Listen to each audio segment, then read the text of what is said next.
భోగాపురం అంతర్జాతీయ విమానాశ్రయ ప్రారంభోత్సవం అభివృద్ధి కార్యక్రమం కంటే ఎక్కువగా రాజకీయ చర్చకు కారణమైంది.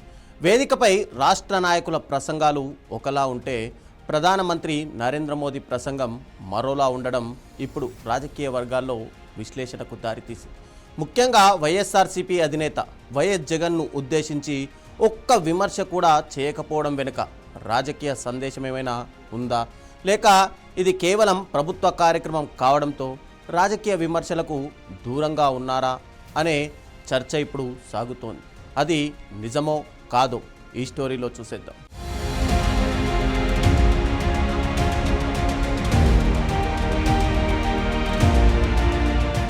భోగాపురం విమానాశ్రయ ప్రారంభోత్సవం రాష్ట్రానికి కీలకమైన మౌలిక సదుపాయాల ప్రాజెక్టు. అయితే ఈ కార్యక్రమం తర్వాత రాజకీయ చర్చ మాత్రం వేరే దిశగా మళ్ళింది. వేదికపై ముఖ్యమంత్రి చంద్రబాబు నాయుడు, ఉప ముఖ్యమంత్రి పవన్ కళ్యాణ్, మంత్రి నారా లోకేష్ గత ప్రభుత్వ పనితీరును విమర్శిస్తూ ప్రసంగాలు చేశారు. వారి వ్యాఖ్యల్లో పరోక్షంగా వైఎస్ఆర్సీపీ, వైఎస్ జగన్ ప్రభుత్వంపై విమర్శలు వినిపించాయి. అయితే ప్రధానమంత్రి నరేంద్ర మోదీ ప్రసంగంలో మాత్రం వైఎస్ జగన్ పేరు కానీ, గత ప్రభుత్వంపై ప్రత్యక్ష విమర్శలు కానీ ఎక్కడా వినిపించలేదు. అదే ఇప్పుడు ఆంధ్రప్రదేశ్ రాజకీయాల్లో చర్చకు కేంద్ర బిందువుగా మారింది.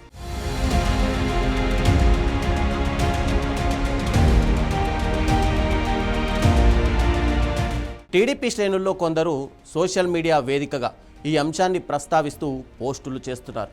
ప్రధాని ఎందుకు విమర్శించలేదనే ప్రశ్నలు కూడా లేవనెత్తుతున్నారు. మరోవైపు రాజకీయ విశ్లేషకులు మాత్రం ఇలాంటి ప్రభుత్వ కార్యక్రమాల్లో ప్రధానమంత్రి రాజకీయ విమర్శలకు దూరంగా ఉండడం సాధారణం కాదని చెబుతున్నారు. అభివృద్ధి కార్యక్రమాల్లో ప్రాజెక్టులపై దృష్టి పెట్టడమే సాధారణంగా కనిపించే ధోరణి అని గుర్తు చేస్తున్నారు. అయితే ఇదే సమయంలో బీజేపీ, వైఎస్ఆర్సీపీ మధ్య సంబంధాలపై ఎప్పటికప్పుడు రాజకీయ చర్చలు వినిపిస్తూనే ఉన్నాయి.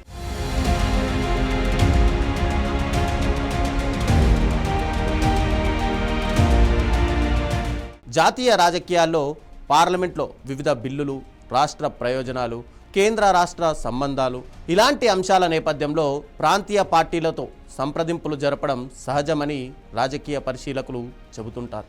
అయితే అలాంటి రాజకీయ సంబంధాలు ఉన్నాయనే అంశంపై ఇప్పటి వరకు బీజేపీ లేదా వైఎస్ఆర్సీపీ నుంచి ఏ అధికారిక ధృవీకరణ జరగలేదు.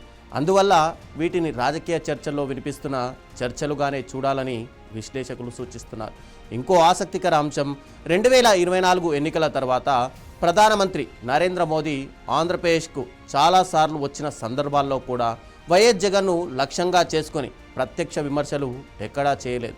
దీనిని కొంతమంది రాజకీయ మర్యాదగా చూస్తుంటే మరికొందరు దీనికి రాజకీయ అర్థాలు కూడా వెతుకుతున్నారు.